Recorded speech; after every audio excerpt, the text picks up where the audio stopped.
నమస్తే అండి. ఇప్పుడు మనం చెప్పుకునే కథ ఎందుకు పనికిరాని ముందు జాగ్రత్త.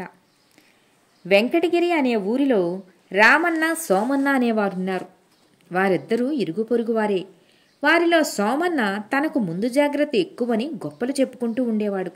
పొరిగింటి రామన్నకి ఆ విషయమై ప్రతిరోజు సలహాలిస్తే ఆయన బుద్ధిగా విని సరే అంటూ ఉండేవాడు.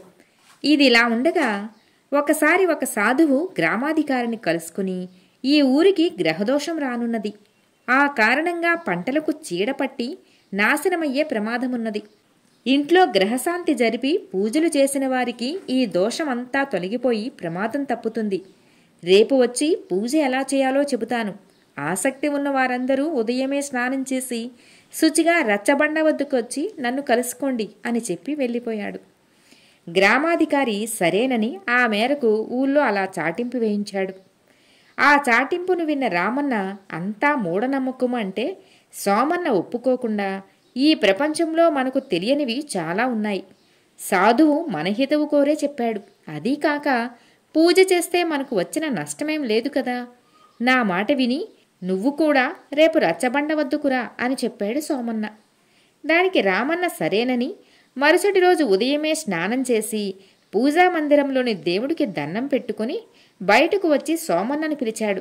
అప్పటికింకా నిద్ర కూడా లేవని సోమన్న రామన్న పిలుపు వింటూనే కంగారుగా లేచి త్వరగా పళ్ళు తోముకొని ఆదరాబాదరాగా బట్టలు మార్చుకుని బయలుదేరాడు. ఇద్దరూ రచ్చబండ వద్దకు వచ్చేసరికి అప్పటికే చాలామంది గ్రామస్తులు వచ్చి ఉన్నారు. అక్కడ సాధువు మాత్రం ఇంకా రాలేదు. అప్పుడు ఒక పెద్ద మనిషి, గ్రహదోషం వల్ల పంటకు చీడపడుతూ ఉండటం అన్నది మూఢనమ్మకమే కదా అన్నాడు. అందుకు రామన్న నవ్వి, ఇప్పుడు ఈ చర్చ వృధా, సందేహాలుంటే ఆ సాధువునే అడిగి తేల్చుకోవచ్చు, మహాత్ముల మాటలు విలువైనవి, ఒకసారి మా ఇంటికి వచ్చిన సాధువు మనిషికి ముందు జాగ్రత్త అవసరం, అందుకే రేపటి పని నేడు, నేటి పని ఇప్పుడే చేయాలి అన్నాడు. అది చాలా గొప్ప సందేశం, ఏమంటావు సోమన్న అంటూ అతని కేసి చూశాడు రామన్న. ఎప్పుడూ ఆయన్నేదో చిన్నబుచ్చాలనుకునే సోమన్న వెంటనే, సాధువు చెప్పింది నీకోసమే, నాకైతే ఆ విషయం ఎప్పుడో తెలుసు, అందుకే నేను ఇప్పటికే వృద్ధిలోకి వచ్చేశాను అని అన్నాడు. నువ్వన్నది నిజమే, మన ఊరికి విత్తనాలను అమ్మే వర్తకుడు వస్తే ఈవేళ కొనవచ్చులే అనుకున్నాను, కానీ విత్తనాలన్నీ అమ్ముడైపోయి ఆ వర్తకుడు నిన్ననే వెళ్ళిపోయాడంట. ముందు జాగ్రత్త విషయంలో సాధువు చెప్పింది విన్నానే తప్ప ఆచరణలో పెట్టలేదు, అందుకు శిక్షగా విత్తనాల కోసం రేపు పొరుగురు సంతకు వెళ్లాల్సిందే, తప్పదు మరి అన్నాడు రామన్న నవ్వుతూ. ఆ మాటలకు అక్కడే ఉన్న మల్లయ్య అనే రైతు ఆశ్చర్యపడి, అరే నువ్వింకా విత్తనాలు కొనలేదా, నిన్ననే సోమన్న 5 కుంచాల విత్తనాలు కొన్నాడు, ఆయనకు కావలసినవి 2 కుంచాలే కదా, మిగతా 3 నీకోసం కొన్నాడనుకున్నానే, మీ ఇద్దరూ పక్కపక్కనే ఉంటారు కదా అని అన్నాడు. రామన్నకు విత్తనాలు దొరకకూడదని తాను ఎక్కువ విత్తనాలు కొంటే అది మల్లయ్య ఇలా బయట పెడతాడని ఊహించని సోమన్న గతుక్కుమని ఆ విషయం కప్పిపుచ్చడానికి మాకు తగువ పెట్టాలని కాకపోతే, అయినా నాకు ముందు జాగ్రత్త ఎక్కువని నీకు తెలుసు కదా, ఆ 3 కుంచాల విత్తనాలు వచ్చే సంవత్సరం కోసం అని చెప్పాడు.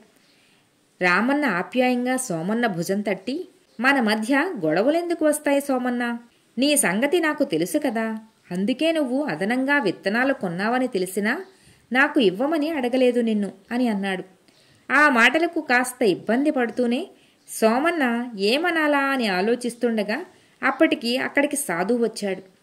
ఆయన అక్కడున్న గ్రామస్తులందర్నీ చూస్తూ, గ్రహాల స్థితిగతుల వల్లే ఈ భూమి మీద విశేషాలన్నీ జరుగుతున్నాయి, నా మాటను మూఢనమ్మకమని కొట్టి పారేయకుండా ఇంతమంది రావడం నాకెంతో సంతోషంగా ఉంది, నేనిప్పుడు మీ అందరికీ ఒక్కొక్కరికి ఒకటి చొప్పున మంత్రించిన ధాన్యం గింజలిస్తాను, వాటిని గుప్పెట్లో ఉంచుకుని ఇంట్లో దేవుడి విగ్రహం ముందు 108 సార్లు పంచాక్షరీ మంత్రాన్ని జపించిన వారికి గ్రహదోషం తొలగిపోతుంది, మీరందరూ స్నానం చేసి శుచిగా వచ్చారు కదా, స్నానం చేయని వారికి గింజలిస్తే బెడిసి కొడుతుంది అని అన్నాడు ఆ సాధువు.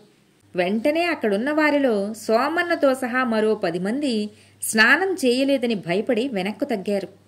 సాధువు వాళ్లను చూసి, కలవరపడకండి, గ్రామాధికారికి కొన్ని అదనపు గింజలిస్తాను, ఆయన పూజ అయ్యాక మీరు వాటిని ఆయన నుంచి తీసుకుని సత్ఫలితం పొందవచ్చు అని అక్కడున్న తక్కిన వారందరికీ తలొక గింజ ఇచ్చి కొన్ని గింజలు గ్రామాధికారికి అదనంగా ఇచ్చాడు సాధువు.